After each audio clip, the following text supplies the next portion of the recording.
Old Gen 5 OU made January 6 look like a Girl Scouts meeting, but it did bring cool Pokemon, one of them being Archeops. When we talk about abilities that absolutely ruined a Pokemon, Regigigas is usually the Pokemon we refer to. But Archeops is a very close second. Defeatist is his ability, and it lowers the attack stat when its HP becomes less than half. So that sucks. It's not as bad as Regigigas' ability, but it is a very close second because the whole reason you're using him is for his offensive abilities. So my question is, what if Archeops didn't have Defeatist in Gen 5 OU? Would it have been good, or would it still be an RU or UU rank Pokemon?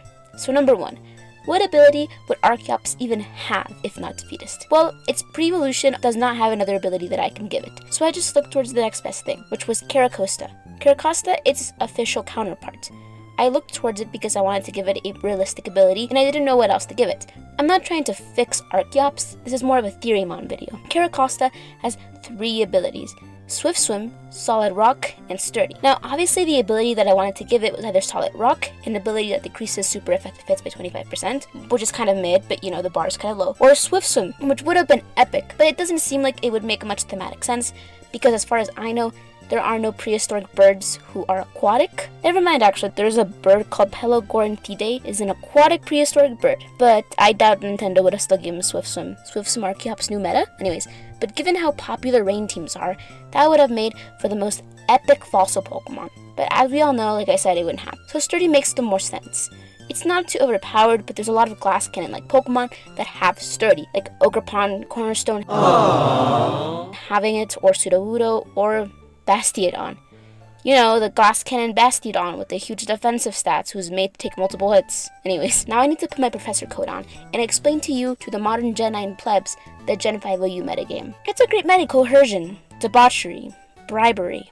That is literally how people will describe Gen 5 OU. I personally like it though because it gave me Happiny. I really like Happiny. I even have a Happiny blush. So quick resume of the modern Gen 5 OU tier, because I don't feel like describing the fever dream that was the old Gen 5 OU tier. So currently the most popular type of teams in Gen 5 OU are Hyper Offense, Rain teams, and Sand teams, and is Stall? Stall is not a thing. How about Bulky Balance? No, that's Trick. No, not Trick Room. Listen, we have limited options here. Nothing like saltwater soup, and I got sugar water for dessert. I'm going all out tonight. I mean, you can choose Sand if you're feeling adventurous, like I said, but yeah, there's not much to choose from. Part of the reason Gen 5 OU is kind of disliked is because even though we got a lot of really new cool Pokemon and power creep was very intense, it kind of limited the playstyles a lot. Like, it was use strong Pokemon with water, or use strong Pokemon with sand, or strong Pokemon period. And watch out for the dragons throwing giant asteroids, by the way. Okay, good luck. That's obviously a very limited way to view things. It's more complex than that. Gen 5 OU isn't all black and white. But your heart always knows what's right. I'm just kind of telling you what is the most popular sentiment. Gen 5 OU is characterized by Pokemon spamming EQ, Pokemon spamming Hydro Pump, or Pokemon spamming Draco Meteor.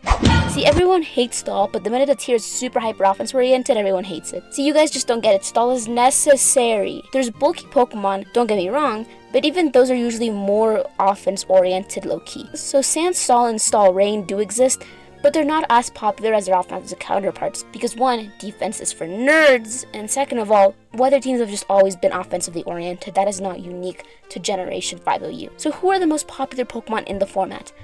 Well, I wouldn't say there's like a clear-cut winner, but pretty much it does comes down to 3 main Pokemon. Latino, Landorus, who I have a situationship with. There are other great Pokemon like Ferrothorn or Garchomp, but I chose these 3 because I wanted to see how well he would match up against the very best. And these Pokemon tend to unanimously be the very best of the best. You can make the case that other Pokemon should be on here, but I'm going to choose these 3 because I feel like that's the most popular opinion. Before, let's analyze Archeops. He has 3 stats that stand out. His physical attack stat at 140, his special stat as 112, and his speed stat at 110. So right away, his speed stat is amazing, especially for a Gen 5 OU, because this means that he outspeeds like a solid 90% of the tier, only being outsped by Alakazam and Hyde with Starmie, Gengar, and Latino and Latina. So I want to elaborate on that special stat first. Nowadays, there aren't many mixed attackers, but back then, it was a bit more common, because this was when Hidden Powers was still a move, and it gave everyone great and unreasonable coverage. A while ago I said Hidden Powers was actually a great move and it should have been taken out. I take it back. I was wrong. It sucked. There's no reason why Tyranitar should be able to have Hidden Power Ice. This does not make sense. But for Archeops' situation, it's actually pretty great. Even mostly physical attackers with lower special attack stats than Archeops ran Hidden Powers. That's how common it was. Lead Landorus ran Hidden Power Ice. And that's the thing, Hidden Power Ice is particularly the most popular one, because of how common ground and dragon types are. And Hidden Power Ice is going to come back in the future of this video. So before anything else, let's do a quick overview of the rest of his moves. So some of his best physical moves include Earthquake, Aqua Tail, Crunch, U-Turn, Head Smash, Knockoff, Stone Edge, Quick Attack, and Rock Slide. He also has Acrobatics, but this move is obviously only worth it if you want to run a no items version of Archeops, which isn't worth it, but overall it's a solid move pool. Next is for his special stat, and it's where it gets interesting.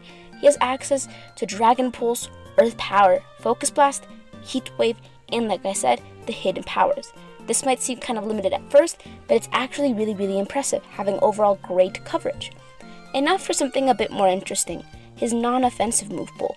He has access to Stealth Rock and Taunt. That's pretty good, since some people did use him as a lead because he can U-turn out, but I feel like most people would want to use him as just a late game sweeper.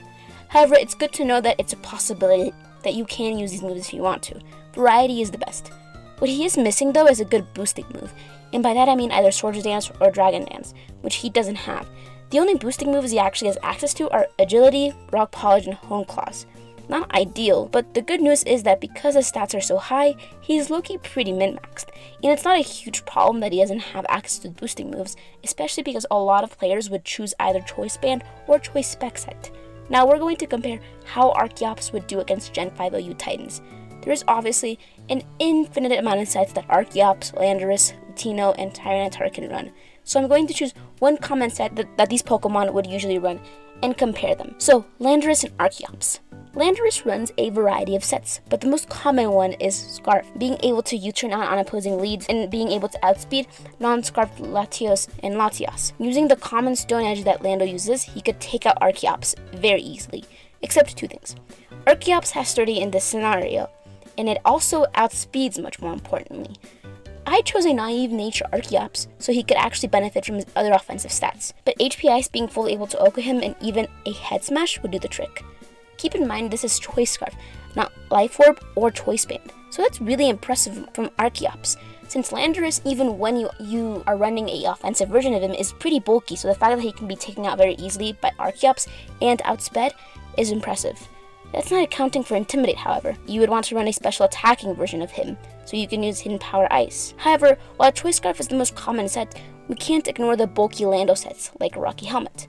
And while yeah, his attack would do less damage, he would still do a lot. That's specifically why you would want to run Hidden Power Ice, because again, Intimidate doesn't matter if you're using your special attack stat. Landorus is more often than not invested in his physical defense set anyways, so against Landorus, he would do pretty well. Now I want to move on to Latios. Latino is a terrifying offensive beast, so would our little stone bird hold up against our Mexican fighter jet?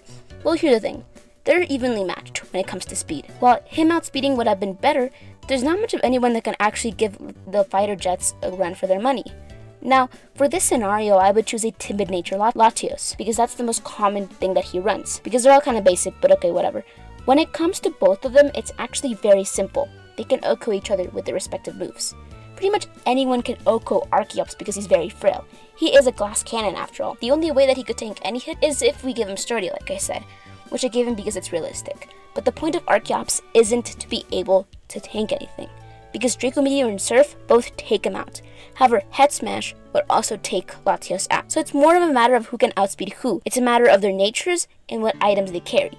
Since the only way Archeops could overtake Latios is if he outspeeds, it's going to be kind of a coin flip situation, assuming Latino is also scarfed. Even though Head Smash gets stabbed, it would also be good to use Outrage in this matchup, because again, it's super effective, and also he wouldn't take recoil damage from it. One hit is all it would take for Latios to be taken out even at full HP. On top of that, if Archeops doesn't want to deal with Latios, he can U-turn out, which does vastly more than half of Latios' HP. In short, this matchup relies a lot and practically purely on each of their speed stats, because both of them can do major damage to each other and take each other out easily. Next is Tyranitar, who for a long time was the only good rock. Tyranitar has by far the most amount of sets of any of these last two that we've seen. But like I said, we're going with the most common set, which I feel like is also Scarf Tyranitar.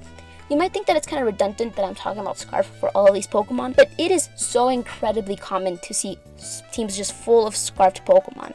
Also Specs Pokemon too. In general, like I said, super offensively oriented. Archeops is in a pretty similar situation to his other matchups in the sense that, depending on his sets and items, it could be a situation where they are trading kills. Except for in this case, this is the first time where with a Choice Scarf set, Archeops cannot OHKO its opponent.